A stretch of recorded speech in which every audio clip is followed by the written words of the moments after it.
मित्र असो किंवा ते स्वैर असो, वाईट कृत्य जर केलं तर त्याचं कधी समर्थन करायचं नाही. आणि त्यातले त्यात आता तरी अजित पवारचे डोळे उघडले तर बरं होईल. आणखी तरी किती त्याला पाठीशी घालायचंय.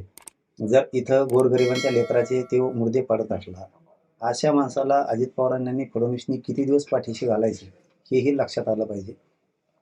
परंतु समाजालाही सांगणं गरजेचं आहे की एक गोष्ट लक्षात ठेवा, मग जात कुठली असू द्या, महाराष्ट्रभरातल्या सगळ्या जनतेला सांगतो आणि विशेष करून मराठ्यांना सुद्धा सांगतो की बघा, याची शब्दातून का होईना, जर तो म्हणला असेल तर शब्दातून का होईना उघडं पडलं, फक्त आणि फक्त गुंडगिरी,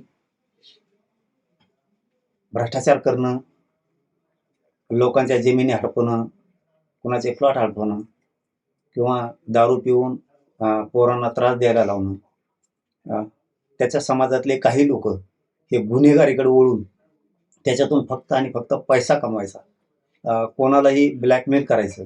मग मंत्री असेल, सरकार असेल, अधिकारी असतील किंवा